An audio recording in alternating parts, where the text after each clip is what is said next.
नमस्कार दोस्तों, हमारे यूट्यूब चैनल पर आप सभी लोगों का स्वागत है। प्रीवियस ईयर एग्जाम सीरीज में आज हम एंशियंट हिस्ट्री में मगध साम्राज्य के बारे में पढ़ेंगे। जो क्वेश्चन प्रीवियस ईयर एग्जाम में पूछे गए हैं उन्हें सॉल्व करेंगे हम और उनके सॉल्यूशन भी देखेंगे। आप लोगों को चैनल को सब्सक्राइब कर लेना है जिससे वीडियो आप लोगों तक पहुंचती रहे। हमारी मॉडर्न हिस्ट्री की क्लास भी हुई है, पॉलिटी की भी हुई है और इकोनॉमी की भी क्लास हुई है। तो वीडियो आप लोगों तक कंटिन्यू पहुंचते रहें, इसलिए आपको चैनल को सब्सक्राइब कर लेना। तो फर्स्ट क्वेश्चन है हमारा, निम्नलिखित में से किसका छठी और चौथी शताब्दी ईसा पूर्व के बीच मगध के सबसे शक्तिशाली महाजनपद के रूप में उभरने में महत्वपूर्ण योगदान था? ए. समृद्ध स्वर्ण खदानों तक सुगम पहुंच। बी. अपेक्षाकृत उत्कृष्ट अश्वारोही सेना। सी. कृषि की उपज वाला क्षेत्र। डी. शासन की गणतंत्रीय व्यवस्था। ये यूपीएससी, ईपीएफओ, एपीएफसी 2023 एग्जाम में पूछा गया क्वेश्चन। तो इसका आंसर क्या होगा? इसका आंसर होगा सी, कृषि की उपज वाला क्षेत्र। देखिए, छठी और चौथी शताब्दी ईसा पूर्व के बीच जो मगध साम्राज्य का उदय हुआ था, यानी उसका उत्थान हुआ था, उसमें कृषि का महत्वपूर्ण योगदान था। क्योंकि किसी भी साम्राज्य के उत्थान के लिए अर्थव्यवस्था का उभरना बहुत महत्वपूर्ण होता है और अर्थव्यवस्था मुख्यतः उस समय कृषि पर डिपेंड थी।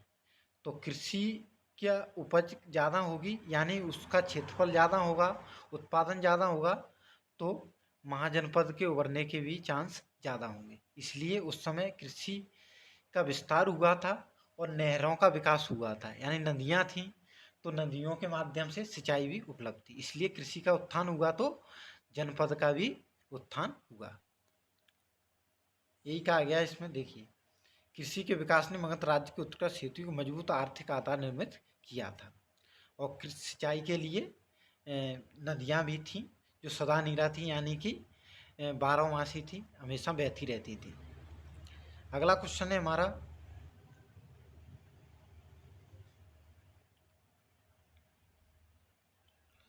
निम्नलिखित में से किस शासक ने मगध साम्राज्य की राजधानी के रूप में पाटलिपुत्र की स्थापना की?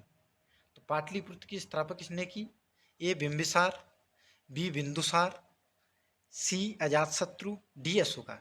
देखिए, ये क्वेश्चन एनडीए में पूछा गया लेकिन ये कैंसिल कर दिया गया था, क्योंकि पाटलिपुत्र के जो मगध साम्राज्य की स्थापना पाटलिपुत्र के रूप में की गई थी, वो की थी उदयन ने। पाटलिपुत्र को राजधानी बताया था, जबकि साम्राज्य की स्थापना बिंबिसार ने की थी, लेकिन राजधानी पाटलिपुत्र को उदयन ने बनाया था। इसलिए ये क्वेश्चन कैंसिल कर दिया गया था बाद में। अगला क्वेश्चन हमारा, मगध शासक बिंबिसार का चिकित्सक कौन था? बिंबिसार का चिकित्सक था ए. शीलभद्र, बी. विजयसेन, सी. जीवक, डी. मनु, या इनमें से कोई नहीं। ये बीपीएससी 2021 में पूछा गया क्वेश्चन है। तो बिंबिसार का चिकित्सक था जीवक। और बिंबिसार के समय राजधानी क्या थी? गिरिव्रज राजगृह। यही बताया गया इसमें। बिंबिसार ने गिरिव्रज राजगृह को अपनी राजधानी बनाकर मगध साम्राज्य की स्थापना की। बिंबिसार हर्यक वंश का प्रथम शक्तिशाली शासक था। अगला क्वेश्चन है हमारा, प्राचीन काल के भारत पर आक्रमणों के संबंध में निम्नलिखित में से कौन सा ये सही कालानुक्रम है? यानी पहले किसने आक्रमण किया, उसके बाद किसने किया, उसके बाद किसने किया? तो ए. यूनानी कुषाण शक, बी. शक यूनानी कुषाण, सी. यूनानी शक कुषाण, डी. शक कुषाण यूनानी। तो सबसे पहले हिंदी यवन यानी यूनानियों ने किया था आक्रमण, उसके बाद शक आए थे, उसके बाद कुषाण आए थे। तो इस प्रकार से इसका क्रम होगा, यानी आंसर होगा इसका सी। ये यूपीपीएससी प्री 2023 में पूछा गया क्वेश्चन। देखिए, यूनानी शक कुषाण।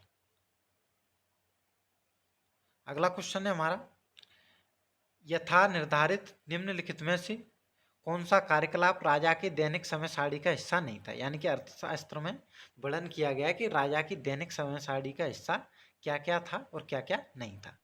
तो प्रतिरक्षा के संबंध में सूचना प्राप्त करना, उस समय राजा प्राप्त करते थे सूचना। गुप्त रूप से नगर का भ्रमण भी करते थे। राजस्व को नगदी में प्राप्त करना। डी, अपने मंत्री परिषद से परामर्श करना। तो इसमें से आंसर होगा सी, राजस्व को नकदी में प्राप्त करना, क्योंकि उस समय राजस्व को नकदी के अलावा जो अनाज होता था उसमें भी प्राप्त किया जाता था, कई धातुओं में प्राप्त किया जाता था। तो केवल नकदी में नहीं प्राप्त किया जाता था, और कई कार्य थे जिसमें राजस्व को प्राप्त किया जाता था। उसी के बारे में बताया गया। ये भी CAPF असिस्टेंट कमांडर 2023 में पूछा गया क्वेश्चन है।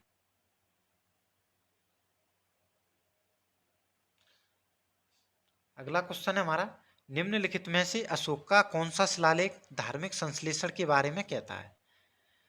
द्वितीय शिलालेख, 12वां शिलालेख, 13वां शिलालेख, 11वां शिलालेख। तो ये कहता है 12वां शिलालेख। तो कुल अशोक ने शिलालेखों में अपने जो धर्म के बारे में चर्चा की है, धर्म की परिभाषा दी है। कलिंग युद्ध का वर्णन, जैसे 13वां शिलालेख है उसमें कलिंग युद्ध के बारे में वर्णन किया गया है, किस प्रकार से अशोक का हृदय परिवर्तन होता है उसके बारे में बताया गया है। तो शिलालेखों के बारे में अशोक के प्रशासन के संबंध की जानकारी है, उसके धर्म की जानकारी है, उसके समाज की उस समय की जानकारी इसमें है। तो धार्मिक संश्लेषण के बारे में 12वां शिलालेख कहता है।